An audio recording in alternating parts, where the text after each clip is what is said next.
Rumors of aliens invading Miami are going viral on social media. Right across the street from us here at Bayside, there were or are 8 to 10 foot aliens. What's happening on the internet with this?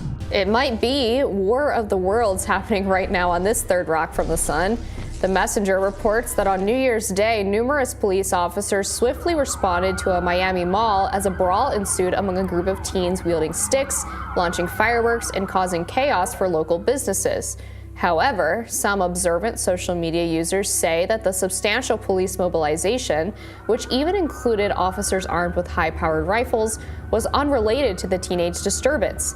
Instead, they assert that the situation involved extraterrestrial phenomena. My brother, we look behind us, and then we see these 3, 9, 10 foot tall creatures. Hey, Vito here. I'm sure you guys have heard of the chaos that went down in Miami because it has been circulating for the past week now, so I don't think I need to go into details. But what is pissing me off is the fact that the media is using this opportunity, this psyop, as a means to discredit quote-unquote conspiracy theorists so that we'll be removed from the internet for quote-unquote spreading misinformation. Take a good look at your screen.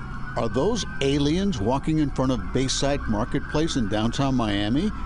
Online conspiracy theorists are saying that shadowy figure not far from parked Miami police cars appears to be an alien. Honestly, I think it looks pretty real to me. Alien look pretty chill. I'd be friends with an alien. Warning that there are conspiracy theories on Twitter about police presence across the street this weekend, and it has made me profoundly sad. Do you want to know what makes me sad? People like this getting airtime with brilliant track records of attempting to humiliate quote-unquote conspiracy theorists, which are those who tries to think critically to make sense of that which doesn't make sense and gets proven wrong 90% of the time. And the fact that they're using these morons to represent quote-unquote conspiracy theorists is what pisses me off even more. The real question is, are they friendly? Are they after us? Listen to this guy, he doesn't have a clue. The guy's senseless. Before we proceed, I have an announcement. For those who want to wake up to the reality of what the hell is going on, remember the subscribe button is down below, and don't forget to click that bell notification because you're gonna want to do that, alright? Let's proceed. People being like, the government's hiding something from us. This is not a normal police presence. Now there's conspiracies that I was just saying a few minutes ago before we started that this video is actually from 8 to 10 years ago, and the government's been stifling it from us for over a decade. The video Jason took. Yeah, the video that Jason took like 3 days ago. Okay. Yeah, that video. He's part of it. That it's been stifled for 8 to 10 years, and that actually, if you look, there's a shadow, a malignant presence in the background that is alien life that's a 10-foot tall shadowy figure, sort of thinking like Stranger Things, you know, that type of thing. And right now, there's all sorts of conversation happening on TikTok and Twitter about the aliens that are being kept from us at Bayside Marketplace. Do we have a plan for the aliens when they do get here? Do we have a plan? Because police is not enough. No problem. I agree that more research is needed before making speculation. But what you do not want to do is to make fun of those who are trying to think critically, especially when information like this has been disclosed. Yes, these things are real. They're apparently not of human origin and can defy physics. Theories about UFOs are actually true. And former US military whistleblowers have testified they've seen them. Hello. And that also some have crash landed. That means wreckage of the craft as well as the bodies of the beings that flew them. Biologics came with some of these recoveries. Were they, I guess, human or non-human biologics? Non-human, and that was the assessment of people with direct knowledge on the program I talked to. Once again, let me reiterate, I am not saying that there were extraterrestrials there. Yes, it could have been a bunch of teens running in the mall with sticks. It could have been fireworks mistaken for pew-pew shots, which fueled the chaos and panic. But that doesn't explain the need for that military-style response. Choppers in the air, electricity disconnection, and airport closure, which begs the question, what really went down? Take a listen to this young man who was at the mall and is an alleged witness of what sparked the fear and panic, because he seems quite convincing. My name is Fitz. I was there at the Bayside Mall with my family, and we all saw exactly what happened. Just to let you know, this is quite a lengthy account of what happened. It's about 8 minutes, So for those who have a TikTok attention span, you can skip through the video because I gave my explanation of what I think happened at the end. Don't pay attention to a lot of the videos that are out there. I feel like a lot of people are trying to use this for clout. But what happened, we all saw what happened, and it's pretty serious. It's been a few days, and our whole family's processing it, but I think we've kind of accepted that we were a part of this weird experience and moment. So basically what happened was I was there with my brother Brian, my sister and my nephew. We were looking for shoes for my nephew, and then we see a whole crowd of people outside the store just running out in a direction. So as soon as we saw it, we were like, oh shit, what's going on? So we immediately ran out with our nephew, and we picked him up and we ran out and we followed the crowd, and then about a few seconds later, as soon as we started running, my nephew, he's autistic, so he was pointing behind us and he was saying blankie, which he'll usually say whenever he feels unsafe or scared. And he was pointing behind us. So me and my brother, we look behind us, and then we see these 3 9-10 foot tall creatures. I'm not gonna say aliens. Everyone keeps saying it's aliens. I'm not saying aliens because I don't know what it was. None of us really knew. Everyone, all of us stopped in our track. We, a whole bunch of people were pointing at it. There were other people running. There was a crowd. As soon as it made itself more apparent, it looked like it was glitching, not like a computer pixelation, but like a wavy glitch. And whatever maybe was covering them had, unveiled or whatever. It looked like a glitch, man. It like a weird glitch in the Matrix or whatever. So I noticed some similarities while listening to the explanation of what these people saw. They explained that the entities seemed like they were going in and out of portals, or they were glitching.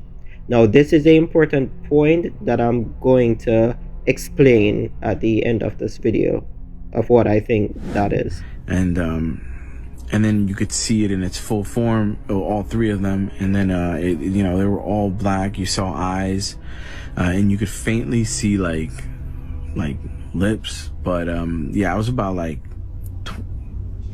20 feet away, because obviously everybody gave it distance, right? And they're tall, so we all just looked at them. They were just standing there, and the thing that was a little bit weird, well, it was clearly observing us. It was sentient, right? Or whatever. I don't know, but it was aware of us. It looked at us, the whole crowd, and then as soon as it started walking with its big legs, it started almost glitching again, we all ran.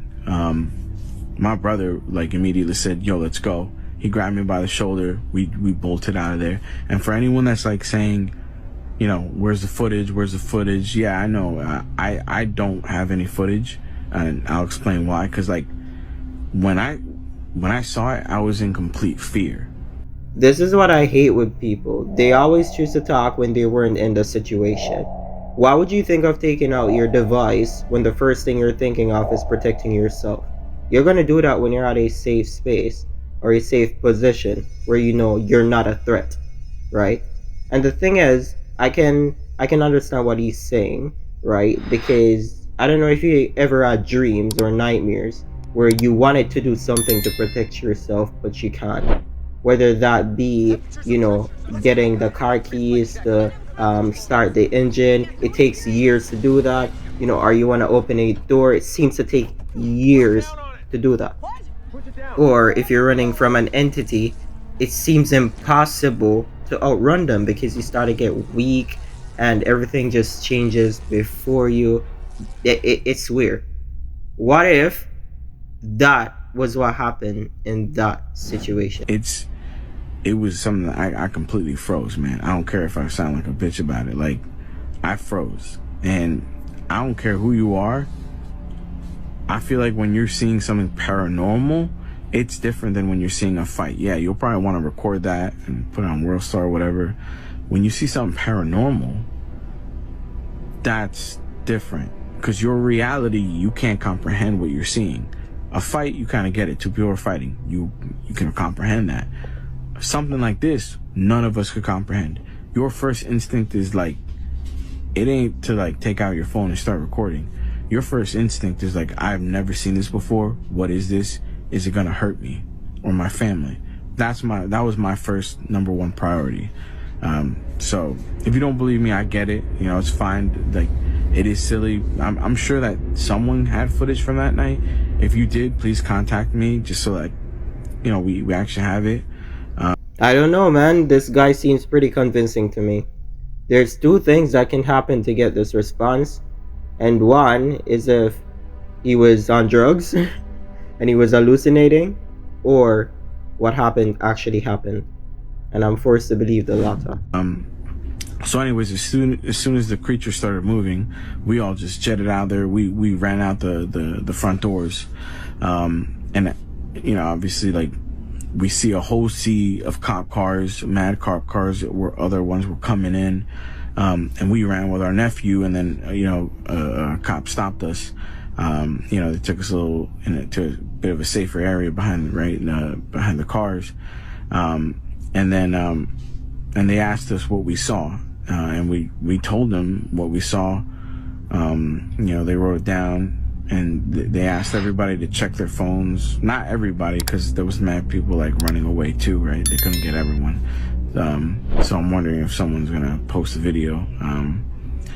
But yeah, they looked through everyone's phone. I didn't record anything, so I was fine. None of us recorded anything, so we were basically free to go.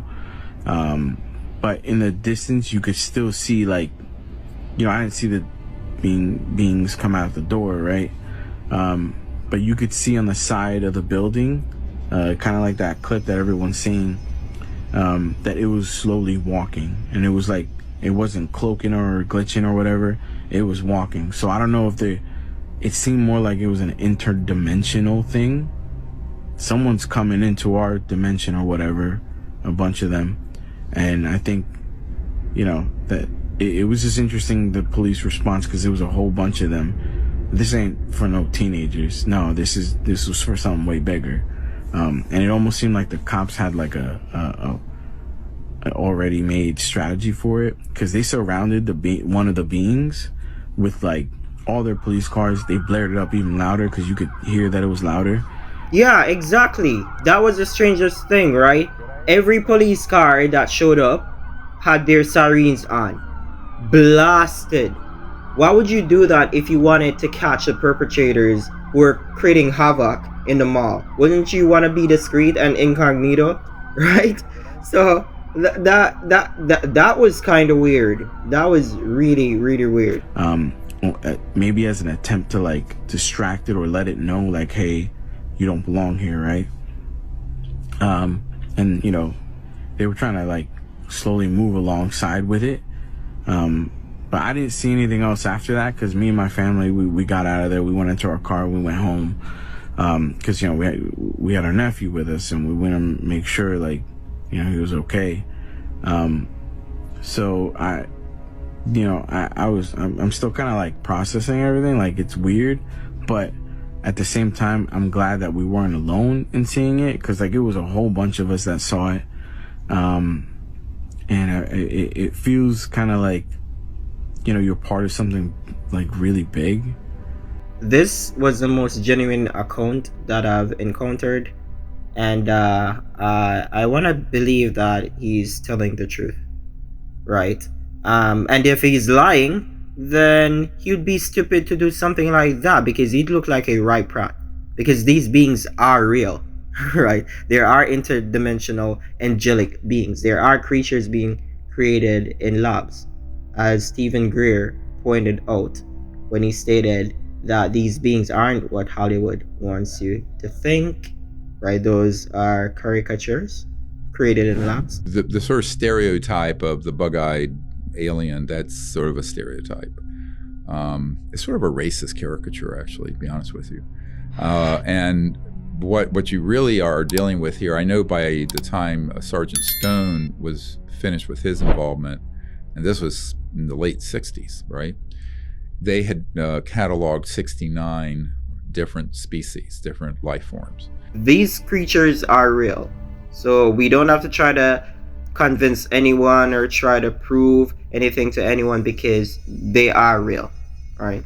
So I'll explain what I think was happening at the Miami Mall. I think this was a huge experiment, a psyop, where simultaneous situations occurred to prompt panic and a chaotic response to aid the circulation on social media, knowing well that conspiracy theorists, quote unquote, I'll call them CTs for now, will try to decipher what's going on, which would result in misinformation, so that they would have an excuse to remove truthers off the internet. So that when the real phenomena occur, there will be no one to explain it. I also believe that there were firecrackers in the mall and holographic projections of these so-called aliens, hence why they were hard to see and was glitching. So it was too psyop to fuel chaos and panic. So yeah, that's just my opinion based on what I know and what I've been researching and what I expect to happen this year. I don't know if you guys are familiar with this theory called Project Bluebeam. It was an experiment that was predicted to happen in order to aid deception for world domination. It was created by this guy called Serge Manas, and I think I'm going to create a separate video for that. 2024 is going to be the year of the great reveal. So you guys better prepare yourself, do your research, right? Study the scriptures and have a close connection with Jesus, because the deception is going to be so great. Once again, if you're finding these content interesting, don't be afraid to like, subscribe, and turn on that bell notification for future videos. And please share this video because it's really important for people to know what is going on. And remember, you're not only doing it for me, you're doing it for those who are asleep. Stay tuned.